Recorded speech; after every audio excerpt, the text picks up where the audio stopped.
All right, so I'm going to call the Tuesday, September 23rd Select Board meeting to order. Because we're on Zoom, we'll do a roll call vote. We'll start with Bill Wilson, Bill Wilson here. Rosemary.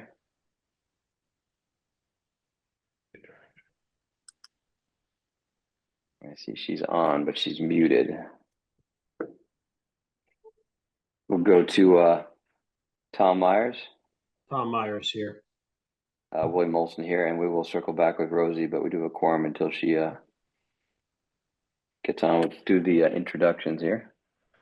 All right, got a few things to go over today, but let's start with our boards and committees openings. For Affordable Housing Trust, we have one opening.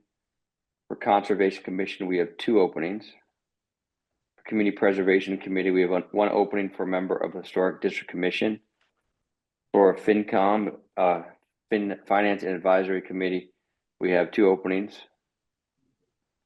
Historic District Commission, we have two openings for 3-year terms and two openings for 2-year terms. One must be a resident of the Historic District and one must be a resident realtor. And then for Human Rights Commission, we have two at-large openings. So I feel like this list is getting smaller, so it's a good sign, correct? It does feel like it's getting a little smaller. We're still, Conservation Commission openings are a real big issue. We've got an opening on the Affordable Housing Trust, as you mentioned, and two opens on the Human Rights Commission. So I'd like to see those get filled, but two openings on the Finance and Advisory Committee. So we need to get people active, involved in these committees.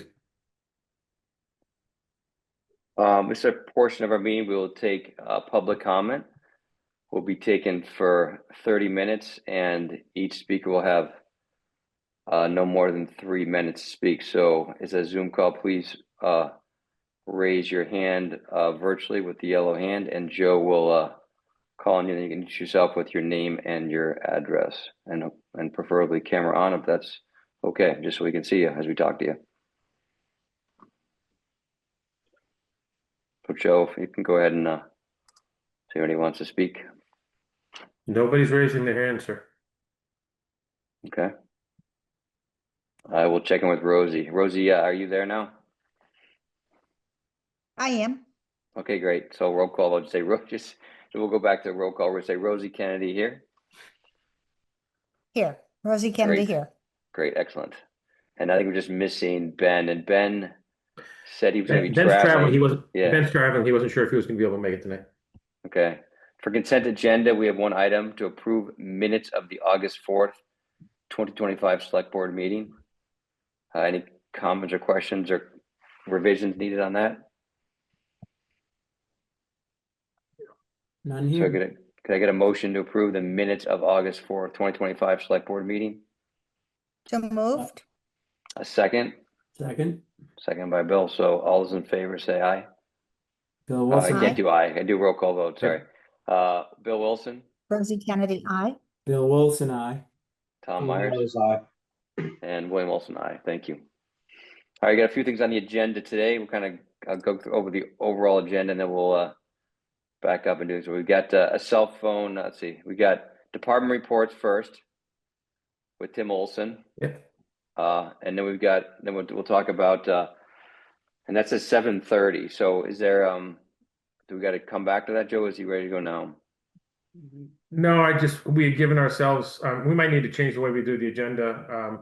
We had given ourselves time for public comment and nobody Gotcha. held themselves at that time. So we could take things out of order. So you can start with that. Okay. If somebody has a question later, we can always address it. Okay, I just want to give people a rundown. So department reports first, then we'll do a cell phone lease discussion, understand what the terms are and how that fits within our current agreements with the town. Finalize town manager evaluation in 2026 goals. Unfortunately, we have to table that because I did not finish that. I worked on the development agreement a lot this week, and I'm gonna need a few more days on that. So we'll do that at the next meeting. We have budget goals for fiscal year 2027. We're going to talk about the Gordon Conwell development agreement, and we're going to talk about special town meeting calendar for December 5th. So the only thing we'll be voting on tonight is the budget goals and guidance for fiscal year 2027. So let's start with Tim Olson.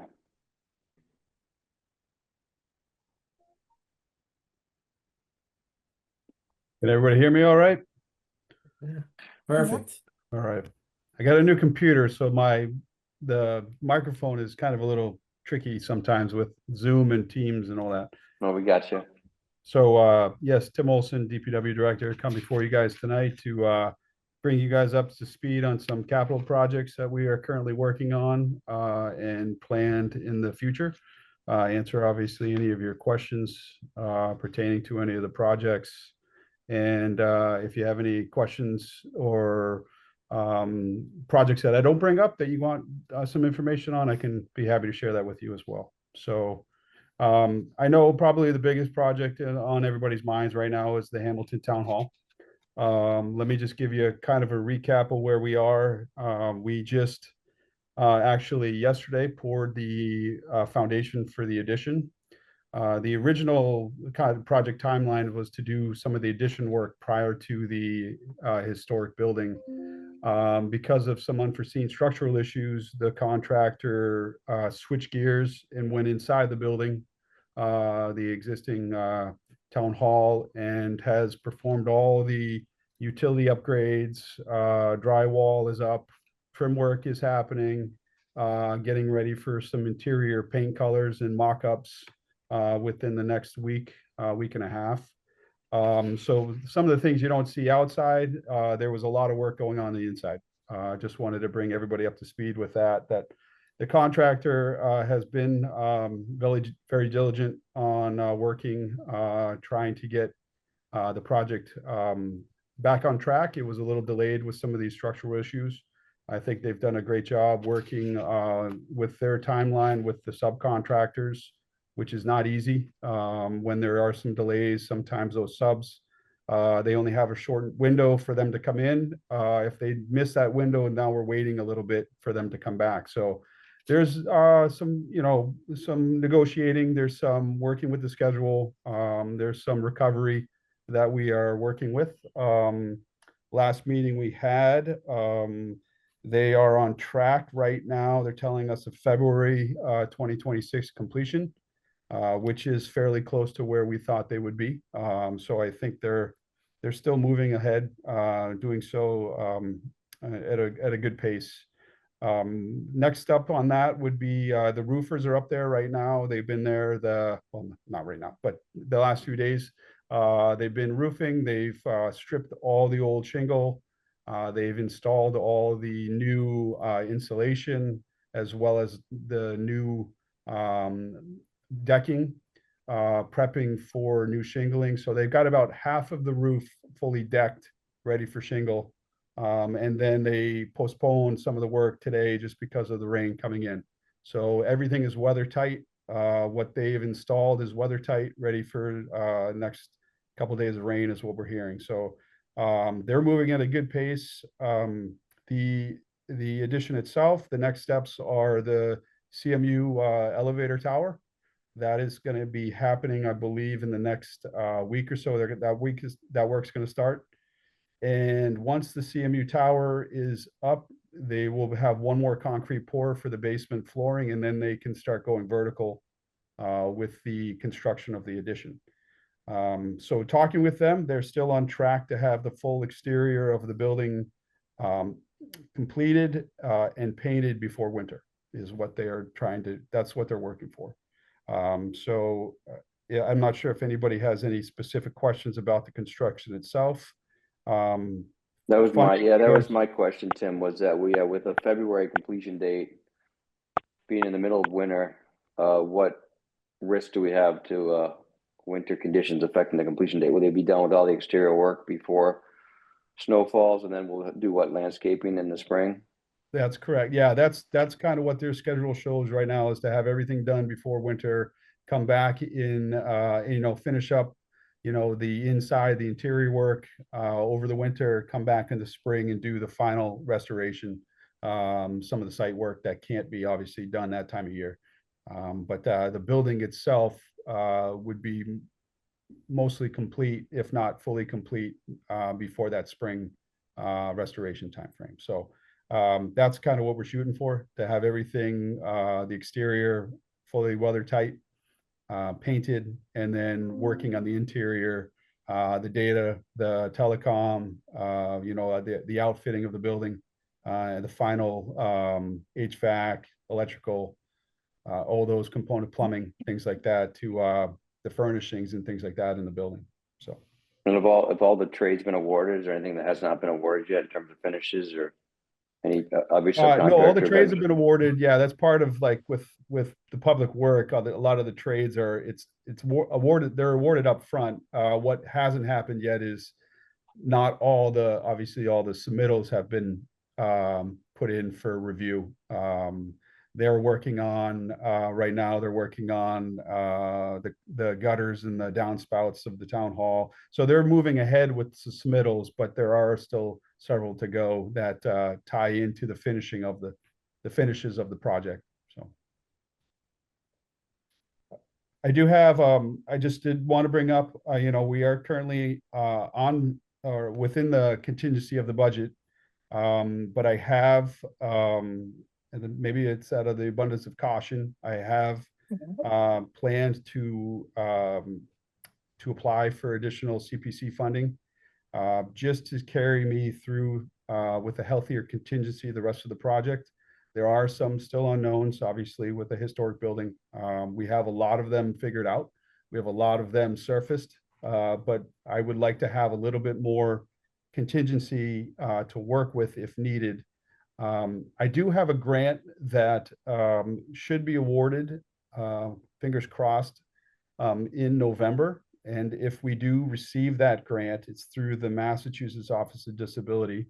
It's for $250,000. That would go towards the expense of the elevator and ramp itself.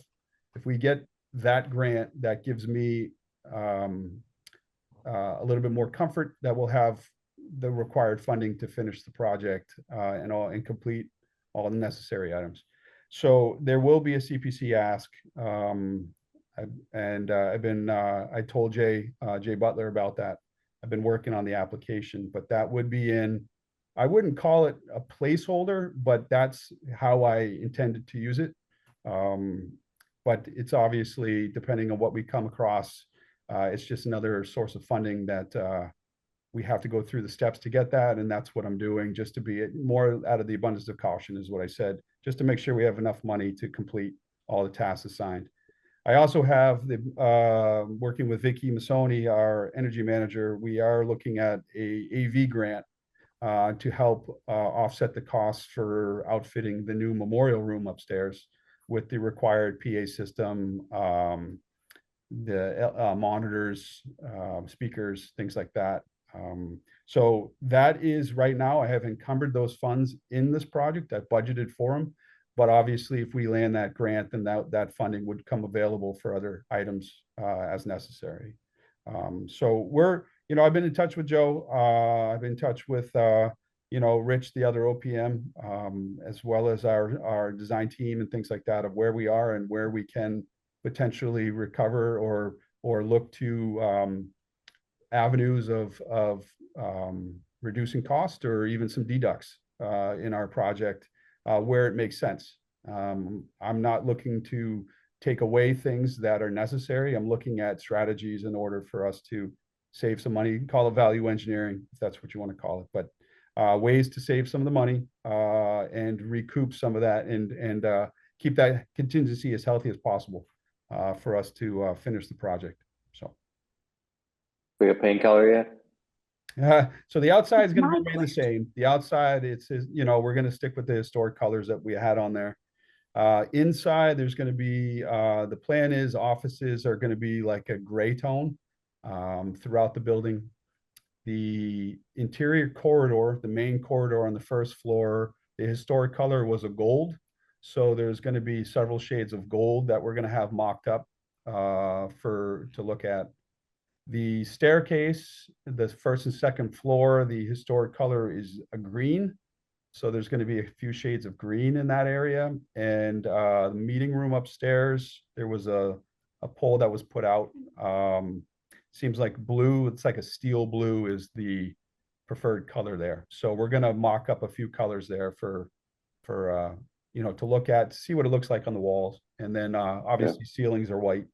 So there'll be a lot of white, there'll be a lot of kind of off-white, and then some nice historic colors that that the architect has brought up to our attention and done some homework and research on. So, and looking at the paint itself, once the wallpaper was removed in the corridor, it was a gold, a nice rich color.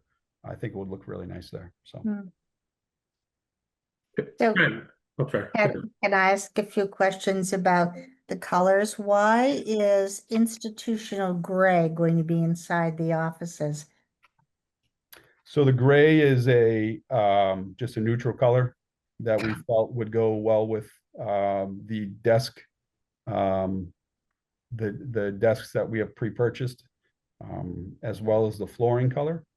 So What that, does the Historic Commission think about institutional gray for the beautiful renovated town hall? I haven't asked them. Okay, well, because I give that thumbs down. The other colors I give 2 thumbs up, but gray, anyhow, not my sole decision, but if I were voting, I would not vote for gray. Okay, so when you're finished, I just have a couple of questions about some of the work that you're doing. No, I'm happy to answer any questions. I was pretty much wrapped up with what I was. Let me just add that the work that's currently going on, and then in the near future, they are working on the trim inside, the wainscot, chair rail, all the door trim. It's all historic. It's all been millwork, milled to match the interior trim. They are working on the exterior trim right now with the roof line and the insulation and roof work that I mentioned before. Waterproofing in the basement. We've done a lot of parging and waterproofing in the interior areas of the basement where the fieldstone foundation was leaching and wicking. So we've done some waterproofing work there. Drywall is pretty much up throughout the building, being sanded today, getting ready for the interior paint mock-ups.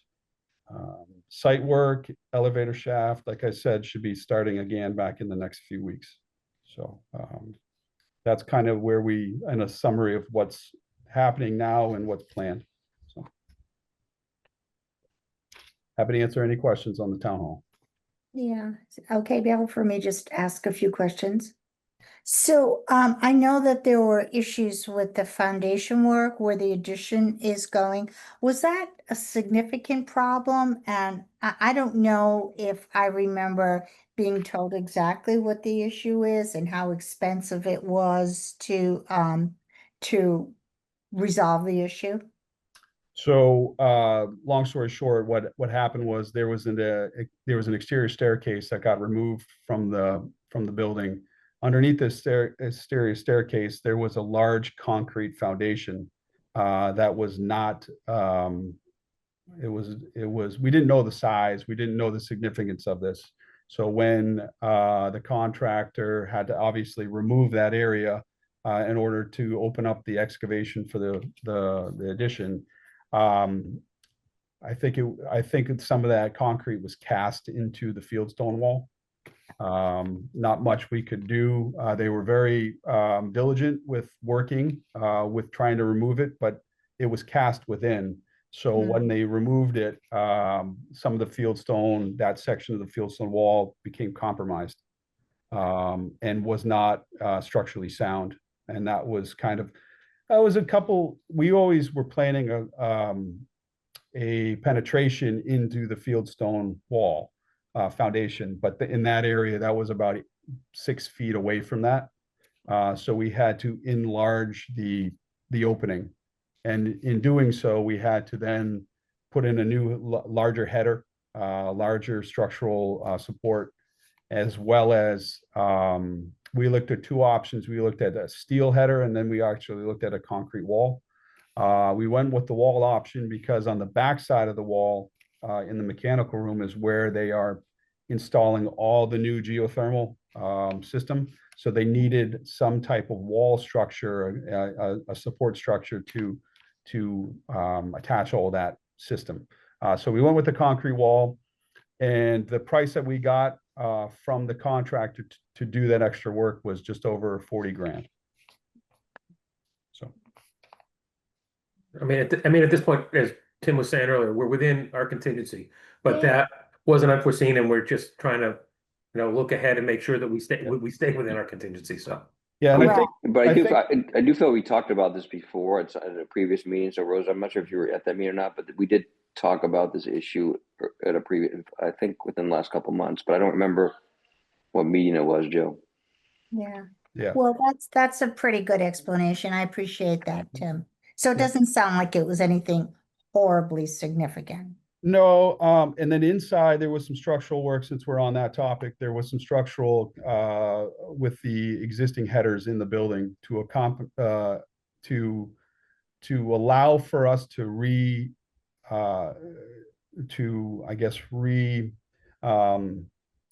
to put in new office space, to a relayout, I guess you want to call it. We were relying on some of the headers being in good shape, and they were not in good shape, and they were also a lot smaller than we originally thought. Once we got into the ceiling, we could see the size. We could see that there was some concerns with that. So we had to then put in some structural work inside, and that's not just on one level. That actually has to be all the way supported down to the basement. So there was a series of support headers, LVLs that we had to put in to accommodate the new layout, but also make it safe for the function of the new town hall. So that was the other thing. And that was a lot of that wasn't able to be seen because it was hiding in walls until we demoed the building. Then we opened up all the walls. We saw what we were working with, and we had to make some improvements and enlarge some of the beams, carry beams, actually in some spots. So that was a significant. I think that was up near around $70,000 to do that work. So I mean, the contingency that I was given with this project was about 10%. That contingency also covers not only the construction costs that we may incur or unforeseen circumstances and addressing those. And every job, there's going to be smaller adds and deletes and things like that. But the contingency also covered my engineering construction administration costs, my builder's risk insurance, which was over $100,000. So if you look at the big picture in the construction itself, right now we are in pretty good shape with what we've had with the construction change orders. We are well below the 10% of what, if you're looking construction itself. I just have some other costs, the soft costs and things like that add into that contingency that are decreasing it to a point that I feel like I may want to just try to make it a little bit more healthy for us to finish and be comfortable with what we have, to make sure that I'm not having to disregard something that may be a priority or may be important because of funding. I just want to make sure. I don't plan to use all of it. I plan to use as much as I need to make sure that we're making the right choices and we're completing the job and the scope as desired. So. Thank you. Yeah, and Tim, great job, first of all. And you pretty much just answered my questions. I was trying to connect the dots a little bit better with the CPC ask for funding. Because as we know, they've donated a lot already, and their Right. funds are pretty depleted. And there's a couple other grants I think coming at them as well on the 9th when they vote. But primarily, what I'm hearing is the foundational issue, the structural issues in the foundation, and the headers kind of were the added costs that, on top of those other soft costs, you're looking to create a buffer, with the money from the CPC for unforeseen things going forward. Nothing right now in your view that says, hey, I need it. Correct. Yeah. I mean, I have forecasted out some upcoming items that I believe will fall within the current contingency. I've done the best I could estimating, working with the architect to give me a number. Part of that whole contingency as well is the National Grid service upgrade. We haven't even got a price yet from them because they are working through the design. I think my price that I have is I think they're going to be within that. I think I was a little conservative with it, but I don't have all the kind of the items on the table for me to say right now, yeah, we got enough. So what my thought is if we have the ability, and yes, I have some grants pending, but I don't want to get to a point that we have, say we don't get those grants. Now we're having to decide what's coming out. And we've gone down that road in a couple other buildings in town, and we're paying the price a bit for those at a later date, and it's much more expensive when we're doing it now. So I want to make sure what we're doing, and it's not going to be I'm not doing anything that's lavish and not, these are all standard, items that need to be done to make it a safe working environment for not only the staff, but obviously the public as well. So these are items that are standard construction needs that are just a little bit different than what the plan set was back, almost 8 years ago. Those are the items that we need to make sure. Maybe a little, overruns on flooring, for example. The flooring was covered. We put in a certain percentage of flooring, additional flooring. Once we take off the covering, we may need a little extra flooring because the flooring is damaged in some spots. That's all I'm looking for. Is there's some unforeseen and unknowns at this point that I want to make sure I have a healthy contingency to move in the right. Yeah, no, I think you're doing all the right stuff. And I did hear gray paint is more expensive than other paints. So just kidding, Rosie. Hey, so my next question really is around if it is, which I believe it will be completed in February. What does that mean for a move-in, Joe? Is that the same month, or is there a phased approach thereafter? I mean, so look, I've always been trying to be really cautious about the whole construction. You never know how long things take. You never know if weather affects the deadline. When we handed the building over to Campbell, they told us the end of January. Now they're saying the middle of February, which really isn't that bad. But based on their original schedule, I had always said I'd try to move us in there after the town meeting on the first weekend in April. So that's what I thought I recall. So the change in schedule isn't affecting us at all. We're still talking about an April, early May move in, around that time. So none of this is concerning to me. I think we still get that well in hand. You still have winter. Okay, perfect. I'm good. Great job. Yeah, thank you. Tim, I know that we're probably needing to run into other things here soon too. Do you have any updates on sidewalks or road projects? Yeah. So Route 22 paving is almost complete. I think the state was in the last couple of days doing the driveway cutbacks. Bridge Street paving, that's going to be the same. Same group is doing the driveway cutbacks, so that should be done within the next probably week. Those were the kind of the larger projects this year. I am working on the next round of road projects, which is planned Miles River, Bridge Street, Lower Bridge Street. That's got a pretty good sized drainage component to it. I'm looking at Essex from Woodbury to the Wenham Town Line, Essex Street. If we can get those 3 roads done, that side of town is in really good shape. And then, start moving into the sidewalk along, we got a note on sidewalk along Highland from Linden Street to Lake Drive. We're looking at that. We're under design with that right now. So that may be a springtime project because I think there may be a permitting element to that might kick it down the road a little, and we might miss the window. So some of these road projects, we're going to try to get the bid out. There may be some of the work done before winter. Most likely it's going to be a spring, gearing up for the spring of 26 on those projects. So for road projects, that's what we got. So we're going to be going through a lot of tree work over the next few weeks, getting ready for winter. We just did a new replenish on our GAC filtration. So our media was planned to last about a year. We got about a year and 3 months out of it. And then the replenish, we did all 4 filters with virgin media.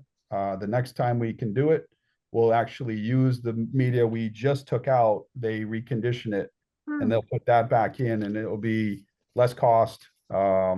But then we'll get into that cycle of trying to replenish what we can. If not, we may have to go back to a virgin material, but It's very effective. It does a lot. The GAC is performing as designed, and the quality of the water is definitely in much better shape than in prior to it. So, but the only other thing I wanted to mention is the lead and copper with the service work. We are working with Stantec. It's a state mandated, EPA mandated, actually, lead service regs that we are currently under. I believe some of you may have got some letters. There's going to be another round of notices for people that we don't know. It's the services, the material is kind of unknown. That means it could be unknown on the private side. It could be unknown on the public side. Regardless, if you have an unknown on either one or both, you're going to get a notice of our next kind of steps in this process. The goal is to get to a certain point that we can confidently say, by looking at statistical analysis, by probably doing some potholing through town, we'd like to say to the state that we are a lead-free town.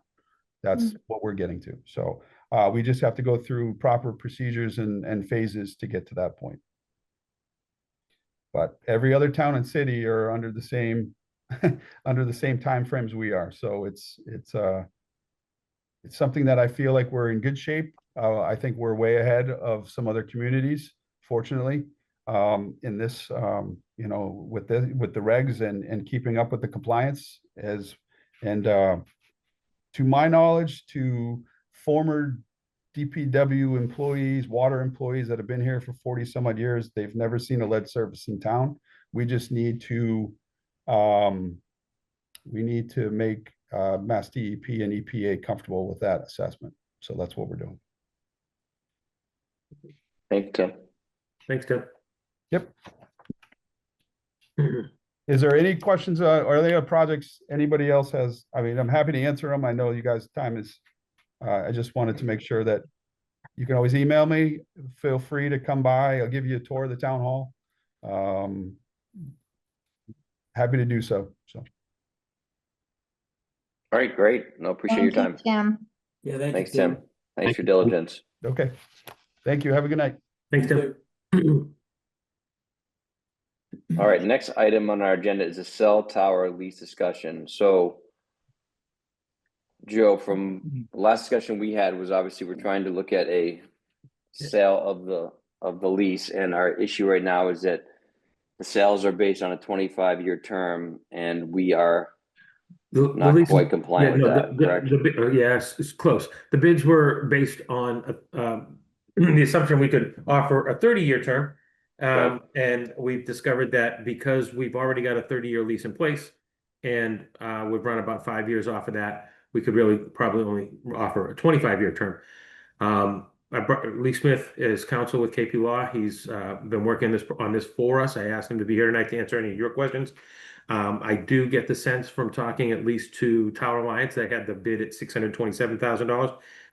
They're hard and fast that would have to be a 30-year lease in order for them to go forward. And they're of course telling us that changing market conditions, this is probably the best we're going to get, offer we're going to get. That said, we have the $650,000 lease offer from Blue Sky. That's also for a 30-year term. The consultant that we had hired and had engaged with to help us get the bids said that she was going to go back to them and see what they thought about the 25 years. But as we had that conversation Thursday afternoon and I haven't heard back from her, I'm not overly optimistic that they're interested in changing the term either. So Lee is here to answer any of your questions, help frame what our options are. Bill Wilson and I talked a little bit about this on the phone as well. As you know, Bill works in this space and he had some interesting ideas that I thought the board could benefit from. So I'll let you guys talk to Lee and Bill. All right, so I think the frame, the discussion is number one, right? Sort of understand. One, we said that there was value to it. When we got over that $625,000 range, we thought it made sense from a standpoint of money up front that the town could do what they want to do with it versus getting a smaller bit every year for the next 25 to 30 years. So I think we like the value of it because we got them up to the right number for us to pay attention to it with Bill Wilson's help. So the issue now is if any company is going to base their offer on a 30-year lease, we need to talk about if we want to go back to town meeting and extend the lease to 30 years so we have the flexibility to negotiate with these providers in the future. So I think that's kind of the topic of today, what that means, and if that's, it just gives us flexibility. Because right now what now town approved is a 20-year lease with 2 5-year extension, which is a total of 30. We're 5 years into it. So Bill, I'll let you speak on your thoughts, and then we can listen to Lee give his recommendations, and then the rest of the board can ask questions. Yeah. So good recap by you both. So I think we've got an asset right now, right? And we've learned that it's worth quite a bit of money. So we know we could sell it. I think that's still an asset. I still think even with market conditions, there's value there. I think the issue, and we know we have another location right behind the public safety building. That'll likely be another tower in the near future. So then we'll have 2 assets, which could combined might even be more valuable. So I think it's nice to have that portfolio, if you will, Lee. So I guess one of the things that we struggle with though is the lease term, right? Because we're already 5-ish years into it, I guess. And say anytime in the near future or even years from now, if we keep it, how do we get flexibility where I don't think anyone's going to buy it with less than a 30-year lease commitment? Is there any way we could put language on the town floor in December that said upon sale of either of the assets, we could pivot to a 30-year lease, or do we have to have a bunch of auto renewals? How do we preserve that language where whether it's next week or 5 years from now, we could go to a third party to sell it and say we have 30 years that you could purchase? Hi, thanks for having me. Nice to see everybody. I think you're stuck presently with the remaining length of the 30-year term. That's what was approved by your town meeting a number of years ago. Just as you raised that question, one thought I have is you could enter into maybe some type of option or written agreement that goes through the amount of time you have remaining, with an option that has a contingency subject to an upcoming town meeting that might enable the parties to extend it to 30 years or potentially more. But unless and until that happens, I think you're really stuck. No, I think Lee, I think that's where we're at. I think Yeah. I think we're beyond that. I think we know we need to go to town meeting before we do anything. Yeah. So the question is, what do we do? So we're going to put the sale on hold until we go back to town meeting, come up with more favorable language, and then maybe we wait until the second tower is online and we sell them both together. But yeah, that's where we're looking for your advice. If we go back to town floor to get a better language in place, do you have options for language that will give us more flexibility in the future so we don't have to have this issue? I think it would come down to asking town meeting for a longer term than they've previously allowed. So perhaps Right. You could help us draft that warrant article. Sure. And with Sure. the term that we would want, right? And get Sure. that. Okay. And one way to do that is rather than asking for another, consent for another full 30 years, decide what total length, the term that you want, and just say, hey, we're just looking for an additional 10 years or whatever the case may be. And again, there may be, if you think the buyers are going to go away between now and your next town meeting, perhaps it's phrased as an option. So you've locked in those terms, and let's just say hypothetically it's $650,000. You're at least able to present those numbers to the town meeting with some form of written agreement that explains that explicitly. Yeah, I think we're just looking. I mean, I think I'm willing anyway to take the risk to hold it and tell the current buyers, hey, we're going back to town meeting. We're going to have it extended. Now, even if we have to RFP it or send it out again, we'll do that. Right. I just looking for your guidance on, do we just say, is there a maximum number of years we could put on this on the floor to say, hey, we want to have a lease, for the towers for 50 years? What I'm trying to do is create a window over the next 5 or plus years potentially. Let's just say 5, where we can sell the asset if appropriate with at least 30 years left, so a potential buyer would buy it, because they want 30 years. Anything less than that, they're not gonna buy it. I- So I didn't know Let if me there was put it- flexibility, say, for instance, upon sale of, lease, the town could guarantee 30-year lease, but I don't think we can leave it that open-ended. I don't think so. I don't think you get the contractual ability to offer a total of 30 years without further town meeting approval.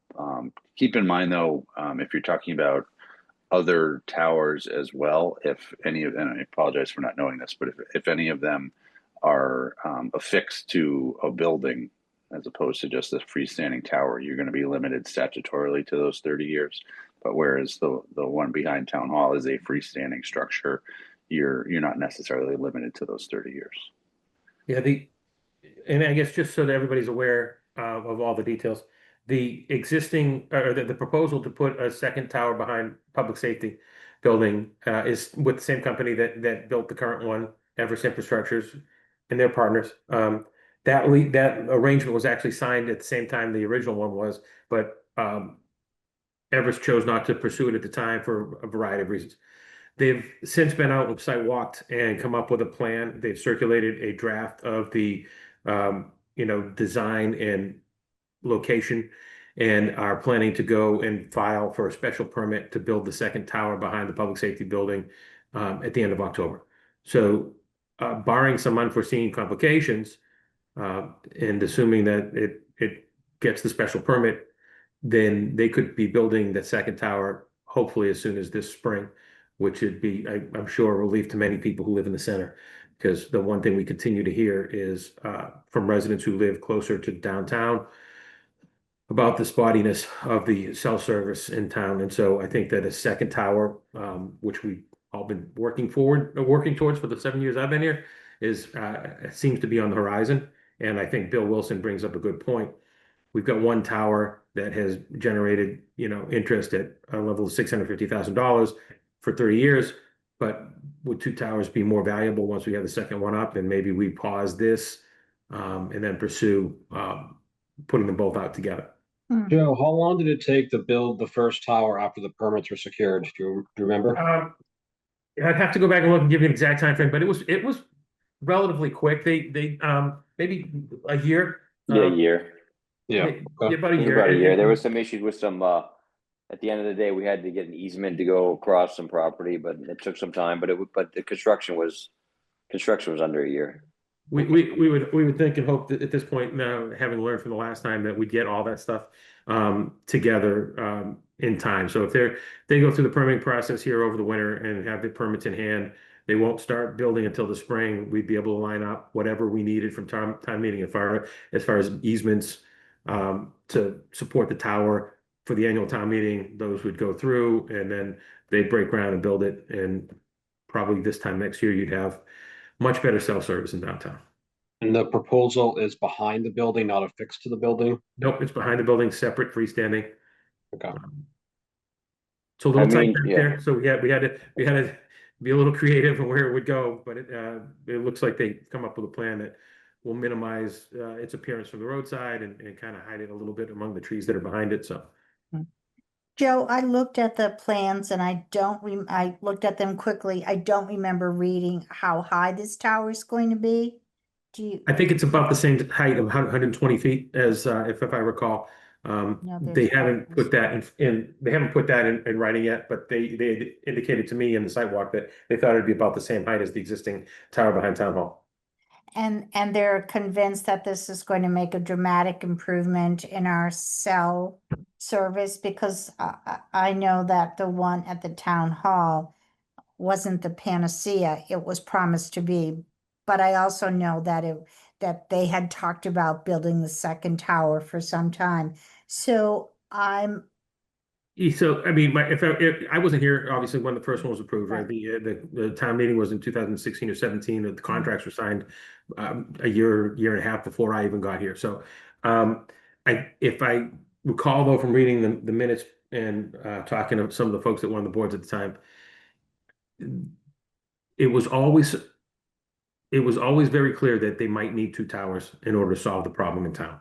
there was a lot of pushback. Folks wanted to minimize the number of towers we were putting up. And so it was decided to put in the one behind Town Hall first and see how effective it was. And then they'd come back and revisit if they needed the second tower. But I would note that leases were signed with Everest after the town meeting vote for both locations. So they've had signed leases in their hands since 2017.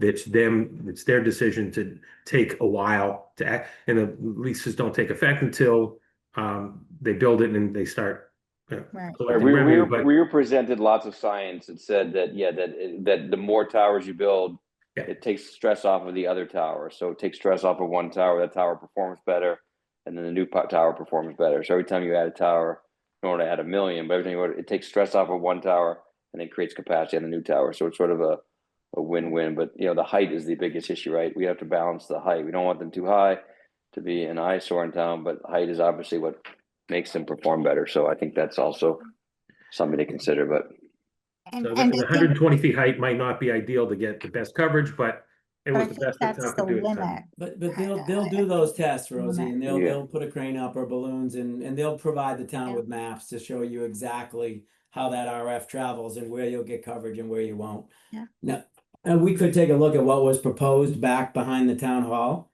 to see if we got what we thought. But remember, the carrier or the provider has to go on that tower. This company's just building it. They have a carrier. You're like behind town hall, we know who's on it. Verizon's on it and Dish Network's on it.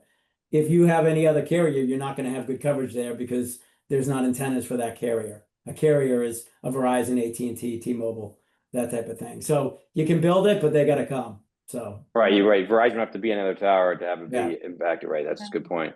Right. So yeah, so what I was gonna say. So next step sounds like, you know, next steps we can go back around the board again, but just so I can summarize, next step is we want Lee to format some language for maybe adding this to the December 9th, if we think we want to do it quickly, December 9th meeting, just to give us some flexibility for lease negotiations as we try to monetize our assets, right?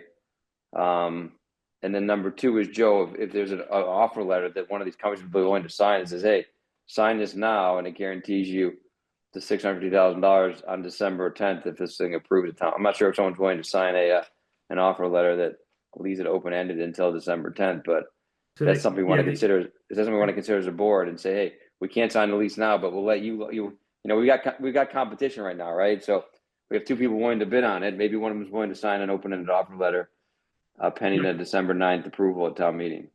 So I could definitely take that back to both. So we're working with a woman named Samantha from Tower Alliance, and I'm working with a woman named Lisa with on behalf of Blue Sky. They currently each have offered a letter of intent, which I think would be enough to lock in the price. I'd double check that with them, but those letter of intent specify 30 years.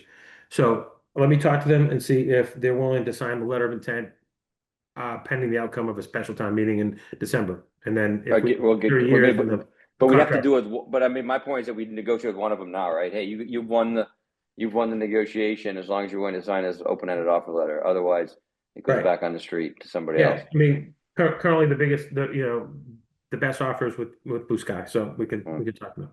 So just but we also don't know. Rosie if and- Sky would Rosie take and- the years that sorry. are left, right, Joe? I'm sorry, They're Bill? gonna come back to you tomorrow and say, how Yeah, many years are left? 25, 27? they could come back and say that they're fine with the 25. Like I said, I talked to Lisa about it Thursday, and she said she would contact Blue Sky and get back to me, and she hasn't. So I'll call her again tomorrow, let her know about this conversation, see what she thinks.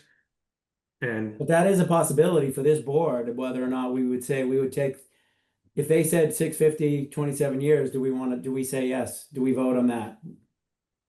Bill Wilson, just a question for you. From my own curiosity, is there any benefit in not doing anything now and just waiting for the second tower to sell them together? Is that more value, or is it just the same, will we get the same price just selling them separately? Yeah, you never know, a bird in hand, but I personally think there'd be more value with 2. But I can't be certain about that. I would be, if this was my own asset here, I mean, I'd be trying to get that 650 right now. So I think we're safe though to say for either of them to say, okay, we're gonna bring it to town meeting, our hands are tied on this one. Then Lee, you help us with the language on maximizing what we can, because we could even get more if we said 40 years, probably. If we started going up, that's a bigger asset for them, with a longer term. So if we adjust the language, I think they would wait till after December 9th. Even with one tower, Tom, I mean, but to answer your question head on, I do think two are more valuable than one to any one buyer. Does the board want me to consider adding a warrant article to the special town meeting in December 9th that would include the ability to have extend the lease from 30 years to 35 or 40 or whatever to get negotiating leverage with the cell tower operators? I do. I mean, that's what I propose. So Tom and Rosie, any thoughts on that? No, I think it opens our options even more. I mean, I'm listening to Bill's discussion here, and I think it sounds like we could do either, but I think if we extended the lease further, then that would give us more opportunity to choose whatever option we are presented with. Right. Exactly. I'll get to work on that tomorrow. Okay. Quick question too, are the potential buyers aware of the potential second site and have they expressed interest in that? So one of the potential buyers is connected to the company that's building the tower, so I know Okay. they're aware of it.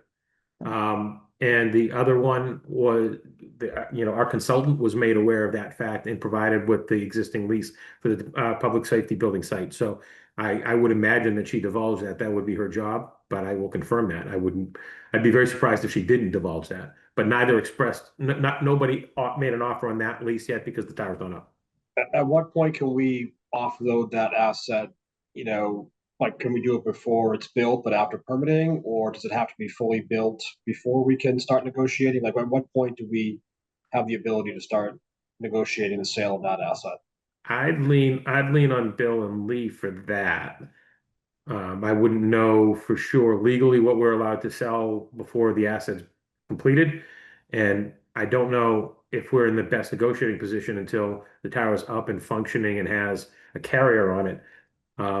Because they're not gonna, until they know that, who the carriers are and how much revenue is possible. There's Yeah, not. That's true. I think you're right on that. I think basically, otherwise we're selling an option for service down the road, depending, assuming it generates a certain RF capacity. I think the answer is it's got to be up and running probably and see how many providers go on it. Yeah. I like where you're going with it, but I think we'd have to wait. So I think the better discussion might be to pull Chris Davies in, Joe, and have that he knows for certain about both locations and say, hey, you're very interested in this. Now you're going to own an area that's very valuable to go, hey, Verizon versus onesie twosie. I'm giving you a whole cluster, a whole downtown area that extends down a state road connecting the next town. I think there's value in that. Yeah, makes sense. So I just had one more question, probably for you, Bill Wilson.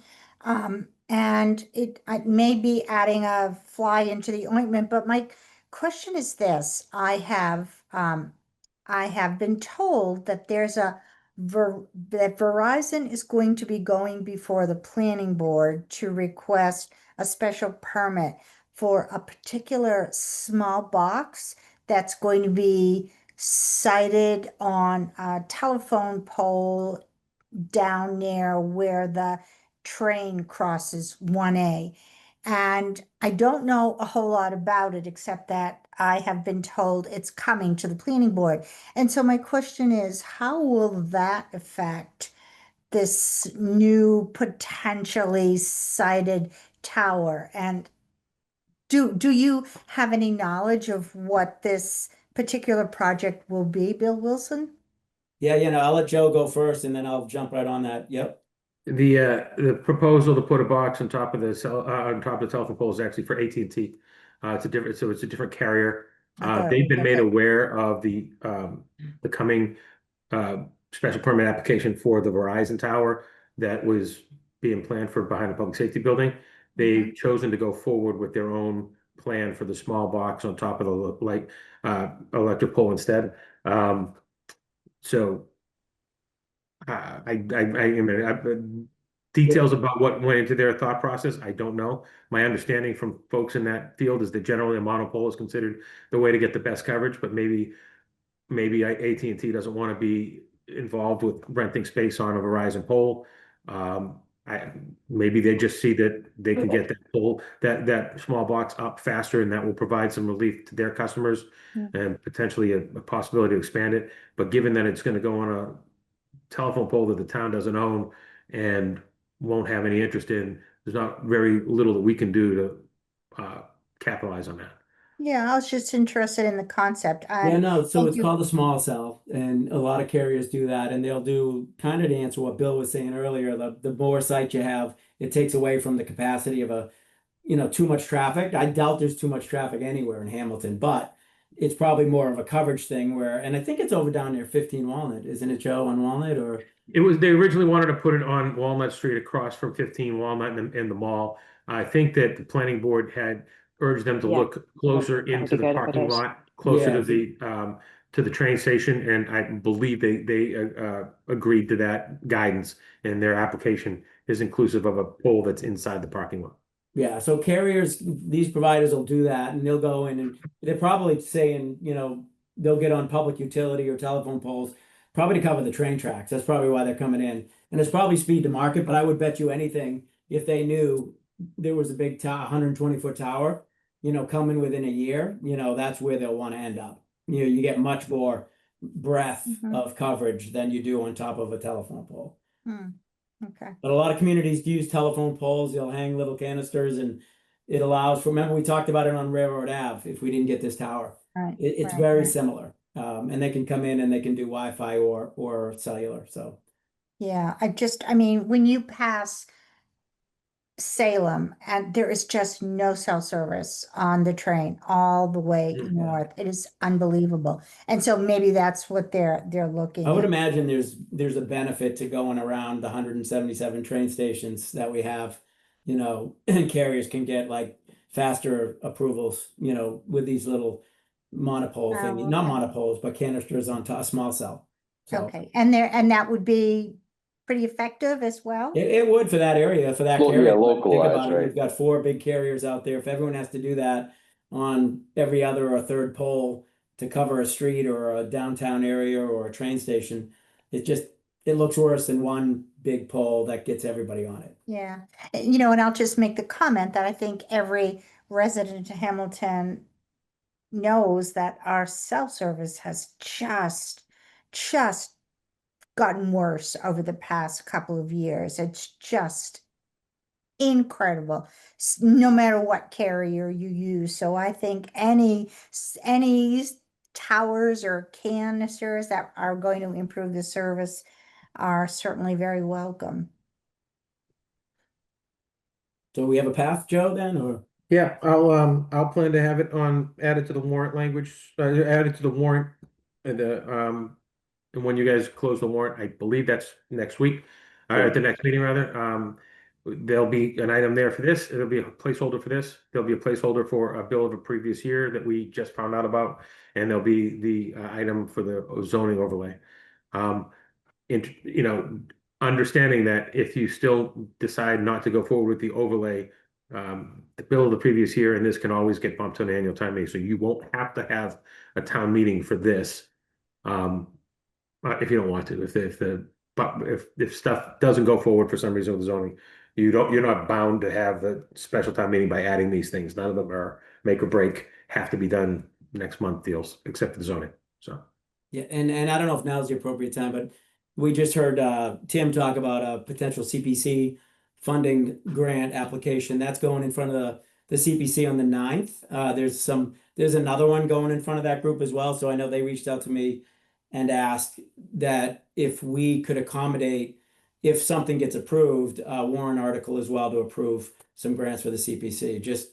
I don't know if that's on the agenda later, but while you have that on there and your pen was out, that might be a discussion. I just took a note down. It wasn't on the agenda, but I mean, Well, warrant hasn't closed, so. the meeting's on the agenda, so we can talk about it at that point. Awesome. I thought so.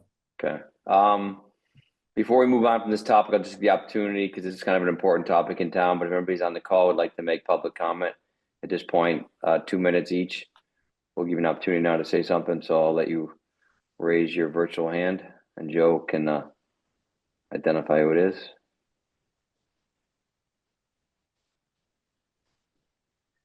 Doesn't look like it's anybody. Okay, all right, so move on to the next topic. Everybody's ready to move on? Yep. Next topic is we're gonna skip one. It's financial goals, right, Joe? Yeah, you're gonna, well, so just, I'd ask you formally table the evaluation goals to the next meeting. Yeah, I'll table that to the next meeting. Did I excuse myself? Yeah, thank you. Okay, thanks Lee. everyone. Appreciate your time. Have a, Thank sure. you. Have a Okay, good thank night. you. Thank you, Lee. You're welcome. So Joe, we got a memo on organizational wide goals. It Yep. has 9 bullet points on it. They Got it. seem to make sense. I just wanted to go through the process of, did you start with 20 and whittle away to 9, or what's the process for how you get to these 9? And then sort of talked these- about how you settle on these 9. These 9 goals are, is that showing the 9 goals? Yes. Okay. These 9 goals were the goals that we've had more or less the last couple of years. A little change in the GFOA process. They want us to tie these goals to my goals, then down through the departments to their goals, and we can do that process behind the scenes. But we do need some guidance from you in the FinCom. These goals kind of outline our financial goals for the year, for the coming fiscal year. So ensure the long-term financial viability of the town and limit property tax burden on residents by minimizing expenditure increases and working in partnership with all relevant stakeholders within our financial limits. Continue to offer the same services that residents of Hamilton have come to enjoy, a quote-unquote level service budget. Ensure staffing levels are appropriate to complete all necessary tasks within the town's operational umbrella. Maintain all capital assets at or above their current level, including buildings, roadways, underground infrastructure, and equipment. So that's a big one. We need to commit to making capital improvements. To meet required financial policy funding of all reserve accounts to include free cash, stabilization funds, retained earnings in the water enterprise, trust funds, and the overlay. To fund a reasonable amount of capital projects as a funding allows. So you can see this is a big concern for GFOA and for our town, is making sure that we're staying on top of our capital needs. This one was related to last year, but if anticipated revenue and excess free cash is insufficient, then identify options for specific expense reductions and or new revenue sources. So this is kind of getting at the making sure that we avoid an override. This is really kind of language that kind of tells us to try to live within our means, very specifically. To produce and submit the GFOA document, which we did last year, and we received the budget presentation award, which we appreciate all the hard work of all of our staff. All of our department heads and many of the people that work for them worked very hard on that document last year. And there's room for improvement, and we're going to work harder this year to make those improvements. And to improve service delivery through program consolidation or other efficiency measures. So that's things like regionalization, which we've done over my entire 7 years here. We've looked for options to deliver services in a different, more efficient manner. And that's certainly something we'll continue to do. I guess I'm listening to the planning board meeting on my, okay. I just muted her. I guess what I'd ask that, you provide any feedback on these goals, any changes that you'd like to see us make. I know we're waiting to get some feedback from the FinCom as well. I think they have this on their agenda for a meeting. Is it tomorrow night, Wendy? No, they're not meeting till October now, Oh, okay. So October 8th. okay, so they'll meet, you meet October 6th, they'll meet October 8th. We meet with the folks at the Collins Center to go over the GFOA budget on October 9th. So if you didn't want to vote on this tonight, you don't have to. I've just asked that we be ready to vote on it on the 6th so that we can provide guidance to our department. I mean, I think we're going to wait to vote until FinCom gets a chance to look at it. I only had one question and we can go around the board, but my question, Joe, was just get clarity on the comment about 24 free cash. Because it's sort of, I know what you're trying to say there, but it kind of seems to be in conflict with us not using free cash to lower tax rate. So I'm just trying to make that, you're talking more free cash to pay for one-time expenses out of the Yeah. budget? Yeah, right. So when we look at the whole, when we present the whole budget in this document, we present operations and capital. And we know that we only use free cash in our budget to fund one-time expenses. We don't fund operational expenses. Generally, that is limited to capital. Occasionally, a few other things that are more volatile to change year to year, we might lean on it, but we don't fund our annual recurring costs with free cash. And so that line just really speaks to making sure that we have enough revenue and excess free cash to fund operating and capital. So we can do a little bit of work to make that more clear. Yeah, I maybe think you just need to be in edit that. alignment with our other policies. I know what you're trying to say there. And Yeah. you're trying to be concise, but we might need to add a couple Yeah. more words so it's clear to future people that we're not using free cash to lower our tax rate. Okay. Yeah, I think it's just a wordsmith thing. Yeah. Like I might say, reductions and or new revenue or is it revenue sources or new funding sources, I guess. I don't know, because we might come into money. We just talked about cell towers and other things, other one-time or grants or other sources to fund, out over and beyond free cash. Right. Okay. We'll work on that and get that ready. We'll have something for you to look at on October 6th. And then I would also say, on the second bullet, these are good, by the way, continue to offer the same or better or improved something, like that says enhanced services. I would speak to a step up if we can. And then on the last one, to improve service delivery through program consolidation. I got to think about that a little more, but maybe to optimize service delivery over improve might be a better word. I don't, the consolidation piece sometimes draws flags with people, as we heard, but I think the bullet's good. I'm not sure how I'd smith it yet. Okay. Certainly, between now and the 6th, we'll take any suggestions that anybody wants to email to us. We are anticipating hearing from FinCom. I'll see if. Yeah. And your goal would be to link those down through the next section of yours and then your staff thereafter. Yeah. I love it. Yep. GFOA wants us to crosswalk that stuff and show that there's a connection between those things. So I think I would just like to make a comment about the second one, continue to offer the same level of services. I mean, we know that the same level of services becomes more expensive every year. And I'm wondering if there could be a qualifying word in there, best efforts to continue to offer the same services. Because the others are sort of cost cutting, and this one says that we're going to continue at the same level of services. So how can we do both, right? Okay, that's fair. Well, I think we have to do that end better. I mean, we generally more or less ignored that in the past when we've had to provide options to cut or consolidate or do something. We've been doing that a little bit, but yeah, you're right. We should be more clear about it. Let people know what we're doing there. We're, on the one hand, we're making a statement to commit to offering the same services, but we have adjusted services at times, and so we should probably be more clear about that. So I appreciate that feedback, Rosie. We'll Otherwise, I think it's a really good document, Joe. thank you. I appreciate that. Tom, And it's not anything to add? mine, it's the work of all of our, we've had, Wendy's worked on this, Alex McGee worked on this 3 or 4 years ago before he left. We've had input from past boards and the FinCom, so it's an evolving thing. It changes a little bit every year. This is all good feedback. We'll tighten it up and have a better set of goals for you to vote on the 6th. Tom, anything to add? And I would just echo what Bill said. I think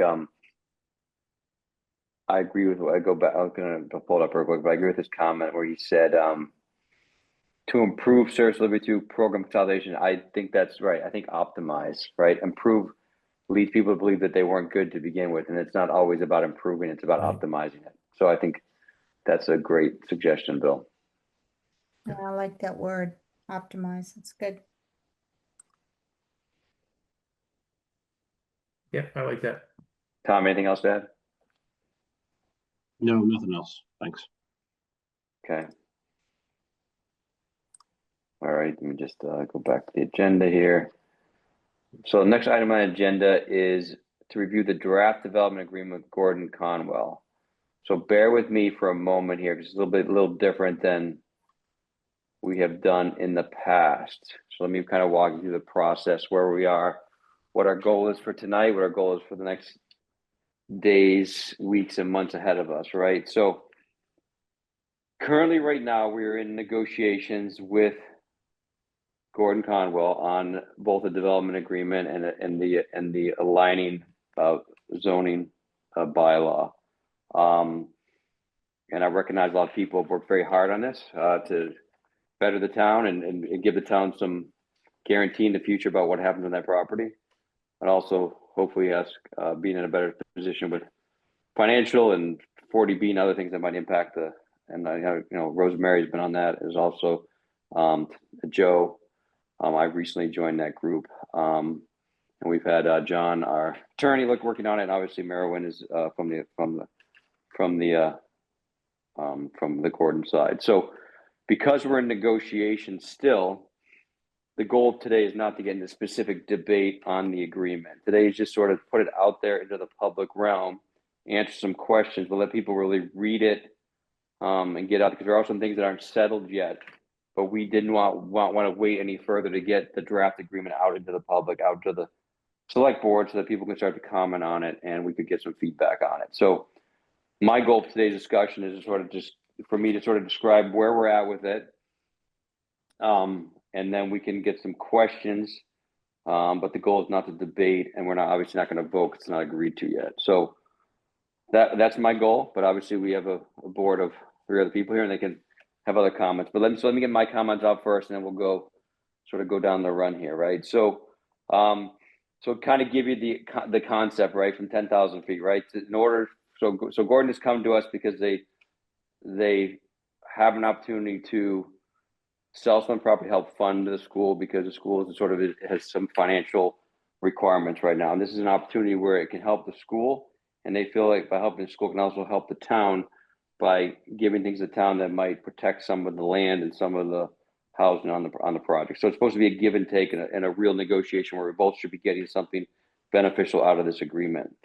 There are 2 parts of the agreement, right? One part of the agreement is the zoning bylaw, which is the responsibility of the planning board.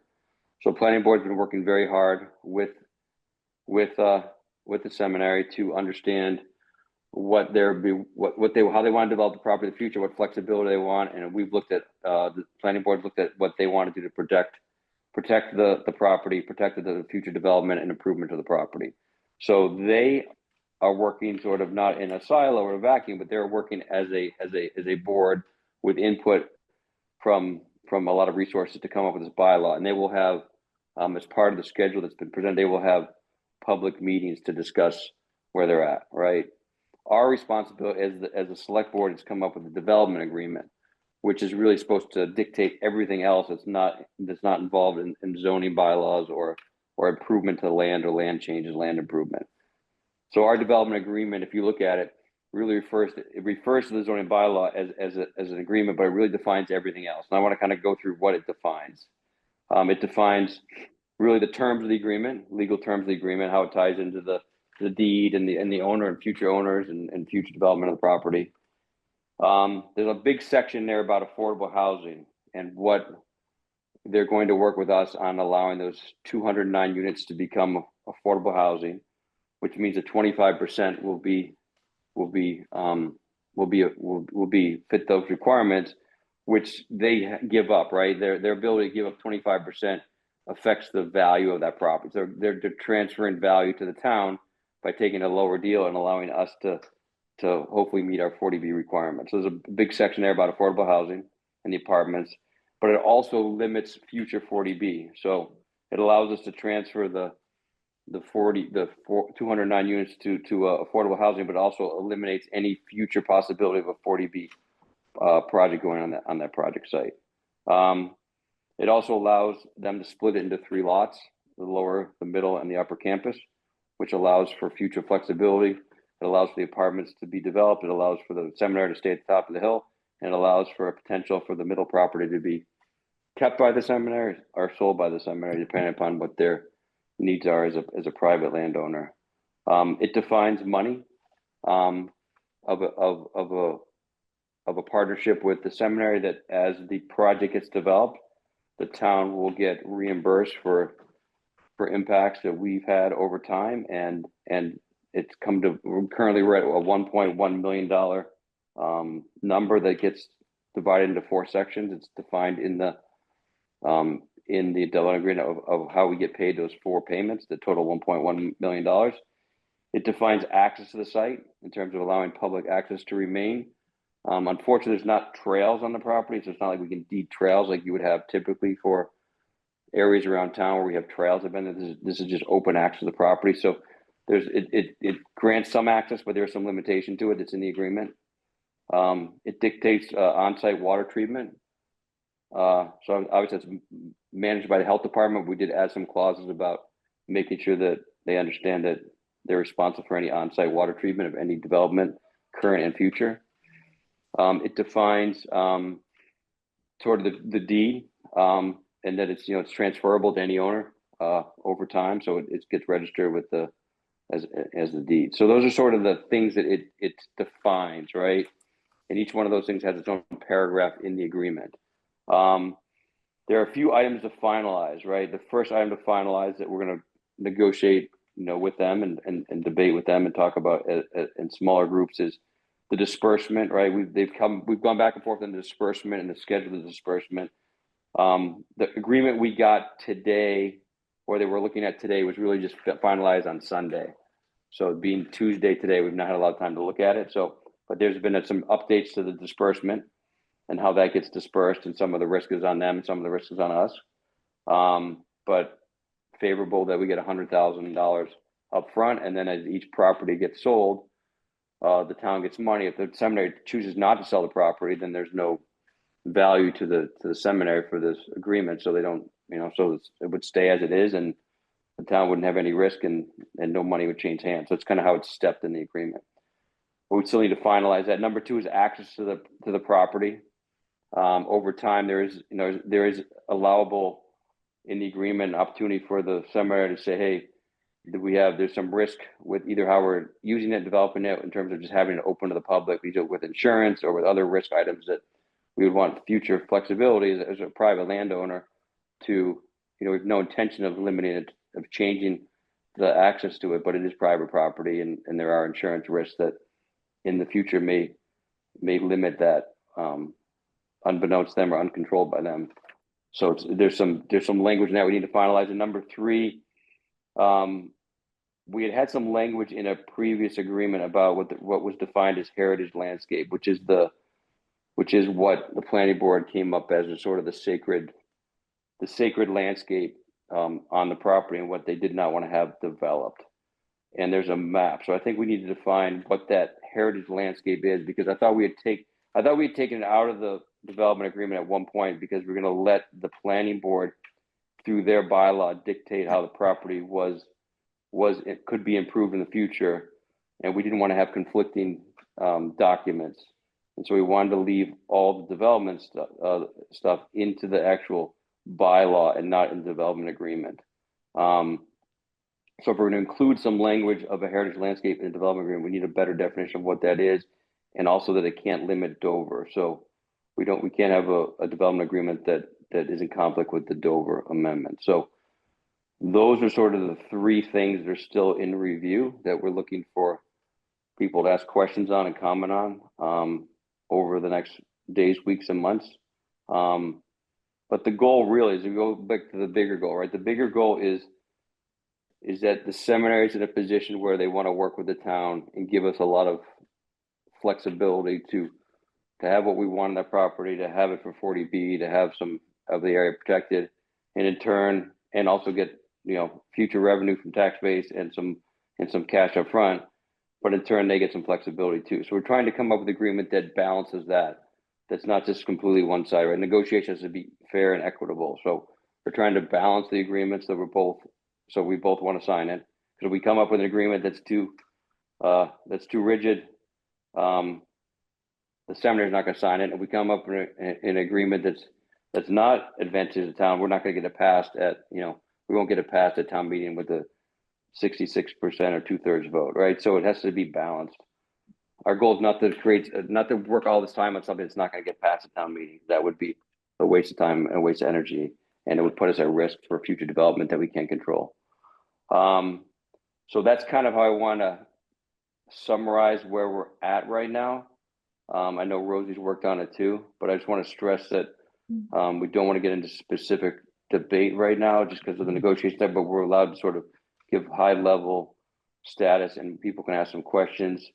And I'll just I don't know if it needs to come back to me as it goes on the table. I think I've said my piece on this for right now, where we're at and where I think we need to go. But I just want to, and I know Merowyn's here, but I just also want to leave Merowyn with something just, when this, we need to have 67%, 2/3 approve it. So I've just asked for his partnership to make sure wherever we end up on this development agreement and joint bylaws, I just want to make sure that the neighbors, the abutters have all had the opportunity to speak with him in the seminary for any questions or concerns they have, because I think that's the most important thing when we get to town meeting is that we want to make sure everybody's been heard in the process. And part of the process, even we might not all agree on it, but at least if we all get our input into it, we may get an agreement that we all see value to at some level, and the pros might outweigh the cons. So that's my piece for it. I will go around the room and let Rosie make any comments that she wants to add. Yeah, I think the first thing I just wanted to add is that the financial payment to the town is for any future impacts that we have contemplated.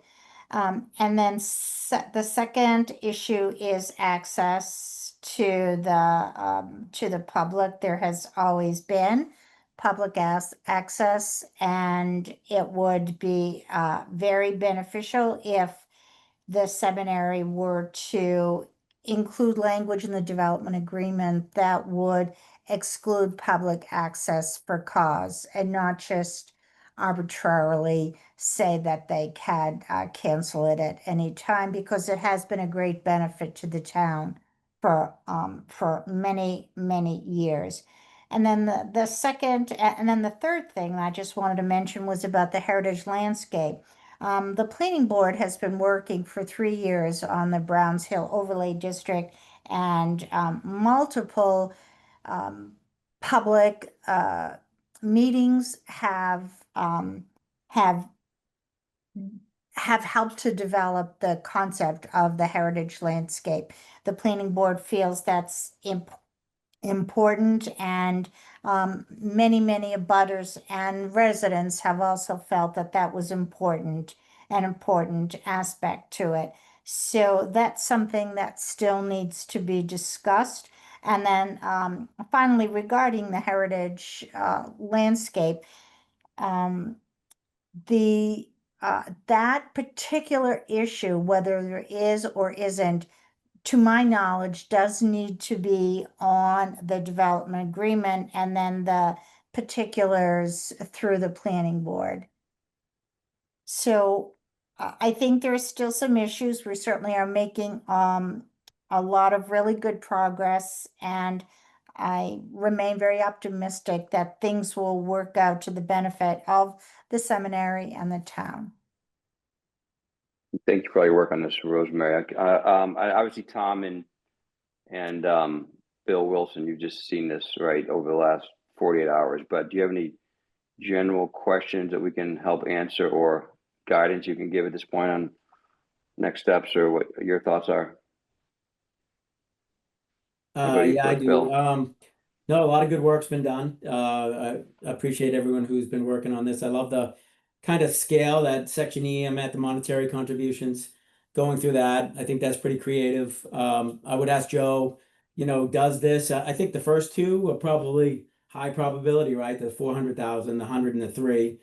I would assume if you still have a buyer for the apartment section, does that cover costs, which I think that's the intent of this. Yes. And then my other part is on 3 and 4, I don't know if that actually, 1.1 million sounds like a big number. I don't know if the bottom 3 and 4 ever come to fruition. Curious if there's any insight or feedback from the seminary, if what the probability, if that's even possible to say on those two are. And the word conveyance is used in there. Is that sale of ownership, or could that be anything where you're turning it into a revenue source where you still own it? It's sale, it's sale, how we defined it, and I mean, we can look at the wordsmithing of it, Bill, but the intent was on the sale of the property, because Okay. because That's what while I they assumed. while they own it, it still has to be, they can't change the use while they own it, right? While they own it, still needs to be, a religious institution, right? They can't put like a commercial building on the project, right? So yeah, so Wasn't it's there on discussion the sale. last time around some revenue sources on the hill, whether I think even Starbucks was mentioned, or some type of a rental area for conferences or something? Did I make that up? No, that was mentioned, but we haven't circled back on what actually they meant Okay. by that, because there's some gray area to what they can actually do within their existing facility. If they want to have a retail Okay. store or cafeteria for their students. Yeah, I don't think we circled back on what that would mean, but that would be in their existing facility at the top of the hill, not building a new building. Okay. So yeah, the idea is it's supposed to be on sale, because if they don't sell the property, then it doesn't change. There's no risk. There's no development. There's no value. But if there's value to the seminary, then the town should get, their portion of that impact. Yeah, and also those issues would be further discussed in the overlay district, I think, to decide just what sort of retail would be or commercial would be available to them. Yeah, I think the overlay district's really like kind of designed for what happens in the event that the seminary doesn't own property up there anymore, right? Anything that the seminary tries to do in their current situation, they're likely going to try to do under Dover. There would be some restrictions on that. So if they were going to bring in a food vendor for their students and then allow that to be open to the public, I think we still need to talk with them in a kind of a separate way about what that looks like and how you get a permit to have that open to the public.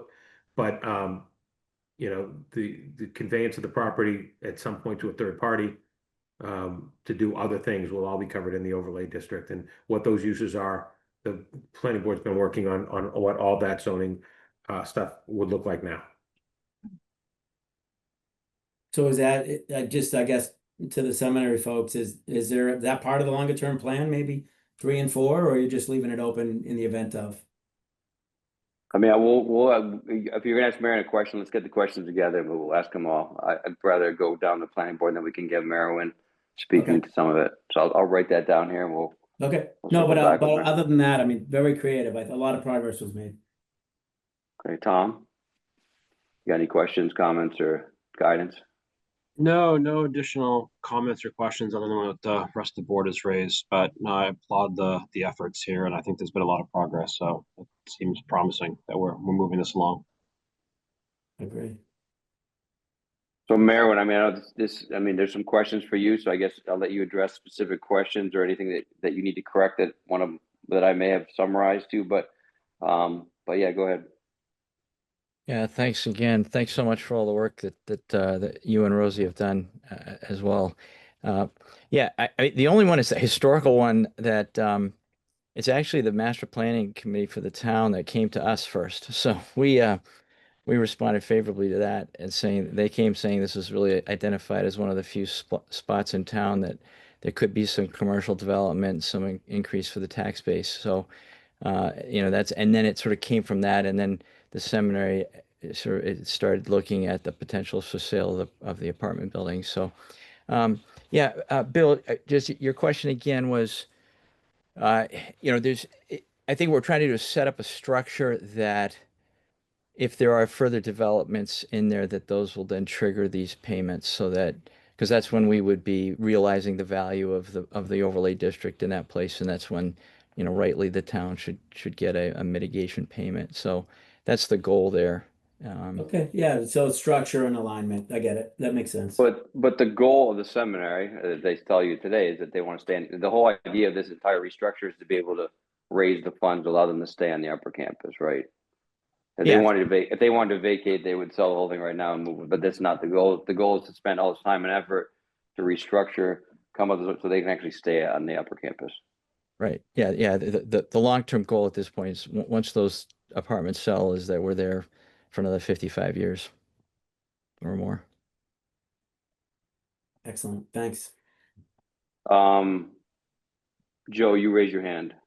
Yeah, just real quick, I just like to remind everybody, part of the reason we got into all of this was because the town really wanted to make sure that we didn't allow, that over time piecemeal development of the site. We wanted the 102 acres to be looked at as a contiguous site, that even if something else happens there in the future, it should conform with what the town expects in that neighborhood. It should be something that the town continues to be able to enjoy, the heritage landscape, so even though the seminary is only looking to sell the apartments, we didn't want to allow that without considering the entire site. That was the whole reason for the exercise with Abramson and Gamble, and trying to identify what the future value might be, et cetera. So I just. Well, that's that goal, and the fact that we don't want them selling more housing properties one by one and creating, Right. Issues in town, right? We're trying to come up with an overall master plan that benefits town, not just has these one-off Right. housing lot sales that people aren't like, no, that didn't come before the town. That was approval, not, A&Rs, right? So we're trying to mitigate and eliminate approval not required stuff and come up with a master plan that is in the benefits the town in lots of different ways: tax, development, open space, access, affordable housing. There's a lot of things we check off the box by this development agreement. So, if I could sorry, add, go ahead. Bill, yeah, just it's a fascinating process that we're going through, because we're obviously working with the select board, and then we're also working with the planning board, and so we're trying to make as many concessions as we can, and we really have conceded as much as we can, both to the select board but also the planning board. And the bylaw the planning board's put together, they're really watching out for the town, and it's restrictive. Virtually anything that's going to be built up there would have to be done with a special permit. So the planning board's retaining really tremendous control over this, and we pushed back really hard against that for a couple of years, but the chair of the planning board and the planning board's been adamant about that. So we've made that concession, but I think you'll see that between the settlement agreement, the development agreement, and the bylaw, the town has a lot of control. Almost the one concern we have just looking forward is will there be the possible tax revenue from other projects? Will those actually ever happen? That just is something to think about. But certainly once the apartments sell, there's going to be in terms of your number 1 and number 7 goals that you just talked about, there'll be a significant tax influx the moment the apartments sell. So, we think the town can look forward to that. Yeah. So like I said, I'm gonna let public comment happen if people want to make comment. It's not a question and answer session, but it's you can ask questions if you choose to. You may not answer them, but public comment, I'm gonna let that go. But just to reemphasize what I said, that Merwin has agreed to have an open door policy, and so he's available for any questions anybody has. This development agreement draft that is not finalized, and we're not voting on it anytime in the next week. Joe, that's going to go out to the public, or it's already posted on the town website. Is that going to go out this week? It's not posted on we'll post it now that we've had the discussion. It'll get posted as an addendum to the meeting package. But I did this afternoon, as a courtesy to the neighbors, to those who I have an email address for, I sent it out to the abutters list today. Okay. So trying to Right. keep them in the loop best we And can. the first public hearing for the zoning bylaw, I don't have that in front of me, Joe, but what's the date for that one? I For believe planning board? I believe they're currently scheduled for October. Check it. October 21st. October 21st. Okay. So about 4 weeks away. Okay. So All right, with that, so if we are done as a board discussing it, I will we have two or three people looking for public comment. Anybody else on the board have anything else to say before we turn it over to the public? I'm all set.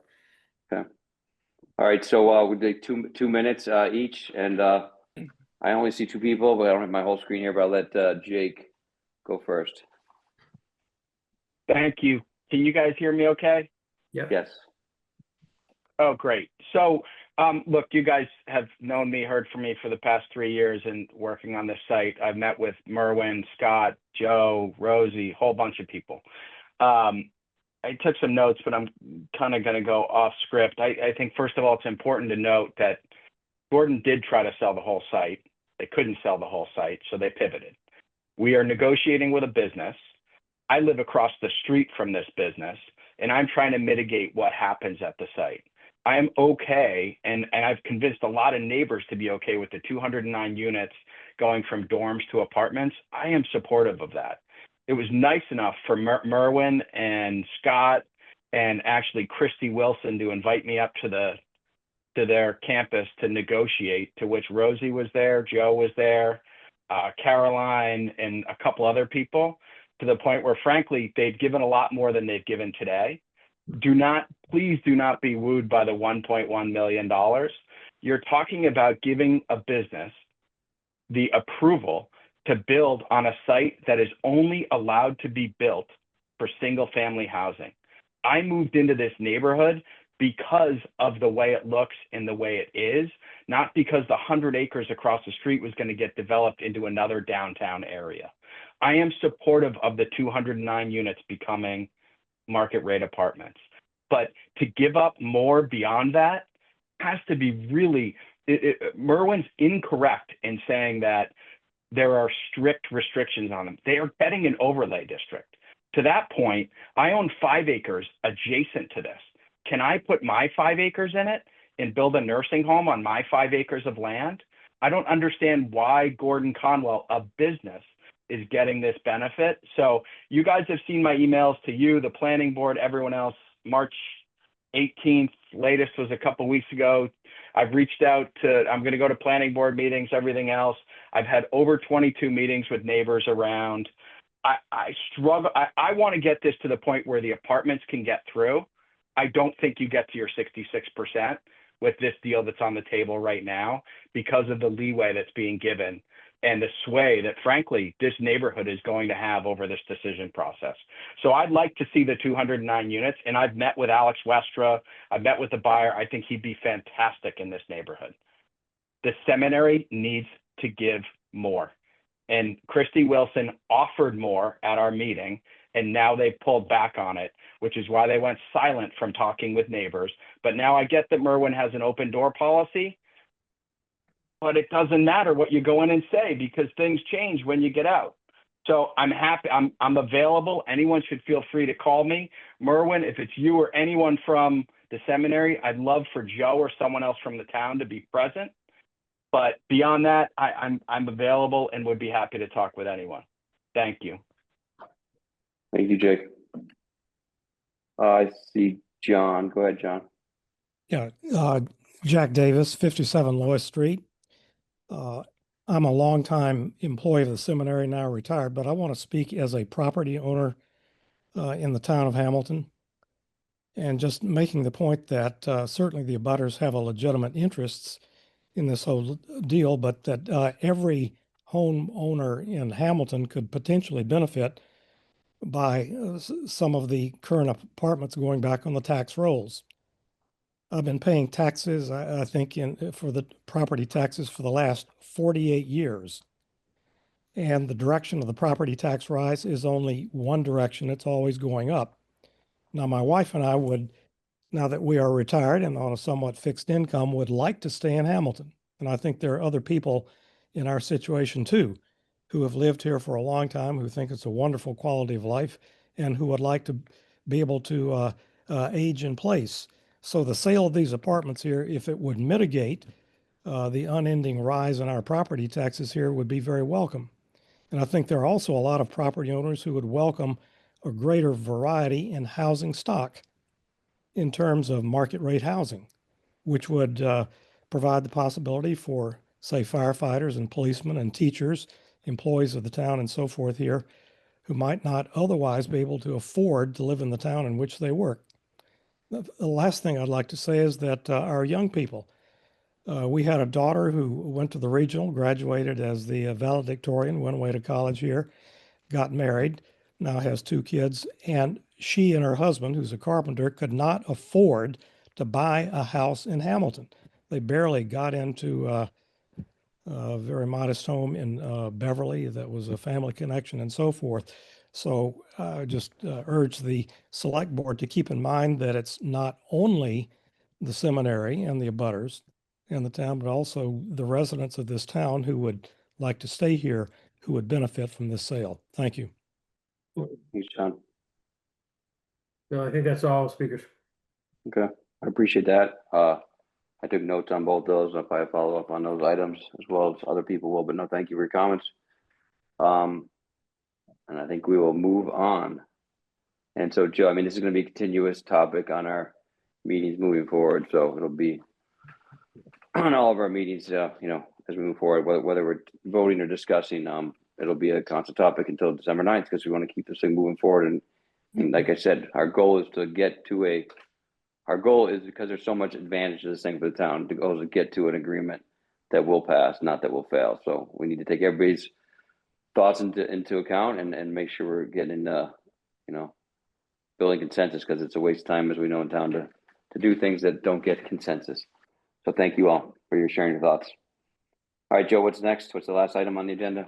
Last item on the agenda is just looking at the some minor updates to the schedule for STM. So as you know, you scheduled a special town meeting for December 9th. That's going to be at the high school. It does look like it's going to be at the high school in the cafeteria, not in the auditorium. The auditorium is going to be staged for the annual holiday choral concert, and we can't undo what's in there in time for us to meet and then put it all back together for them to meet the next day. But we can definitely handle about 350 or so people in the auditorium, in the cafeteria, and I think that will be sufficient for the number that we expect to turn out for this special town meeting.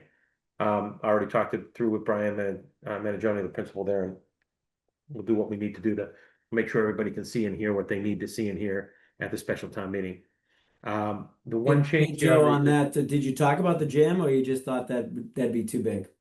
I think the gym will be too big. It costs us a lot of money to make that gym work. I think it'll cost us quite a bit less money to make the auditorium, to make the cafeteria work, right? Excuse me. It's also a little bit easier to get to. I think that we had some challenges with people finding how to get to the auditorium. I mean, at the gymnasium at that one special town meeting. I think we're going to try to limit how often we use that space. Yeah, I agree with all of that. Yep. The big change that you can see here is that down on November 21st, originally they said the last day for the warrant.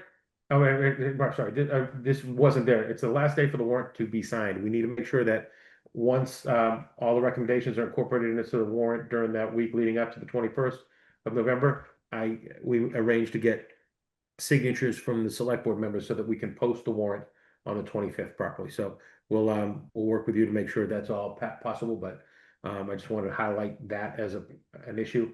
We have opened the warrant, and we're planning to close the warrant. And it should say close the warrant. At this point, I think we were originally going to. We have it on there for the 6th, but we'll plan to close the warrant on the 6th with the items that we talked about this evening. But we may wind up looking at just confirming that again on the meeting on the 20th, just to make sure you have the language of what the warrant articles will be. Because as Bill alluded to, there are a couple of things maybe coming from the CPC now, and we had the addition of a cell phone tower lease extension. So we want to make sure we have language for you to look at. We can close the warrant so nothing gets added after the 6th, but then we'll take a look at it on the 20th to make sure you know what exactly everything looks like. Okay. So the CPC meets on the 9th. Yeah. So you're saying we could put it in there and just adjust numbers and take it off, or So- reopen it? Yeah, so what we have done in the past is, because not to go back into ancient times, but before I got here 7 years ago, I guess there was a lot of opening and closing the warrant, opening and closing the warrant. People were upset. So they wanted us to open a warrant, close a warrant. And when we close the warrant, we close it with all things that we think will be on it. So I'll show you on the 6th, we'll have a list of the items that we expect to be on the warrant. And Okay. if there's 1 or 2 or 3 things that are before the CPC, I'll have all those things outlined for you. And then we'll close the warrant, assuming that all those things will be there. And then if CPC withdraws one of them or said it doesn't choose to move them forward or something, we can really quickly on the 20th open, remove them, and then close it again. Okay, perfect. Okay? That's all I have today.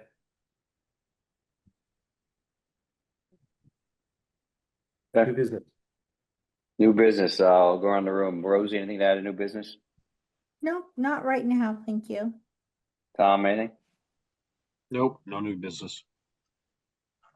Yeah, I think we got a lot to focus on between cell phone, the agreement, and CPC. So between now and the 9th, we only have a few meetings left.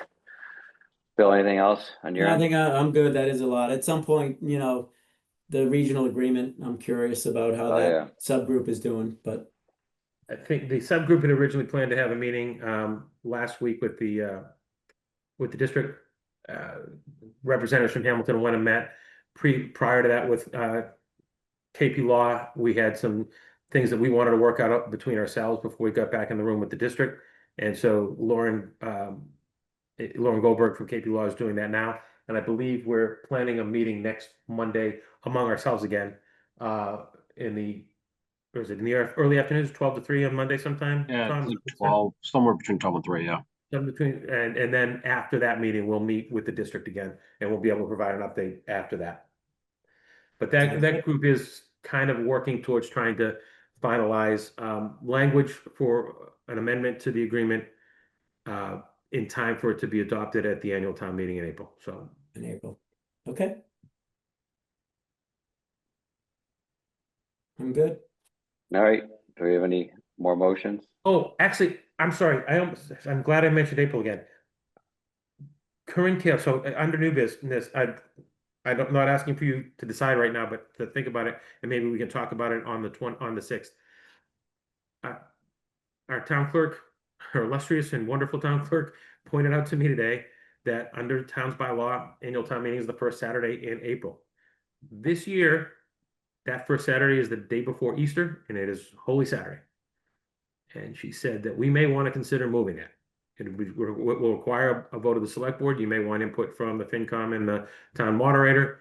She said that she has discussed this with the town clerk in Wenham, and their board has also been made aware of it. You may want to have a joint meeting with at least a part of a joint meeting with the Wenham select board to see if you jointly want to call a different date.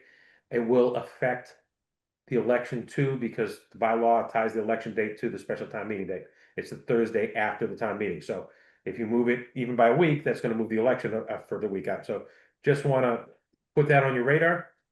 It's just a glitch in the calendar, and I'm glad the clerk caught it so early. I certainly wasn't looking that far out and realized it. Didn't think about Easter.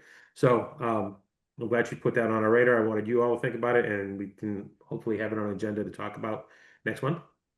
No, yeah, it needs to be on next meeting agenda for sure. So good point. Yeah. Thank you, Corinne.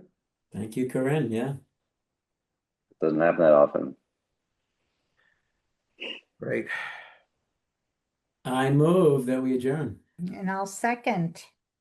All those in favor, say aye. Tom Myers. Roll call vote. Tom Myers, aye. Rosie, Rosie Kennedy, aye. Bill Bill Wilson, Wilson, aye. Bill Olson, aye. Thank you, everybody. Good meeting. To wrap. Thank you. Thank you.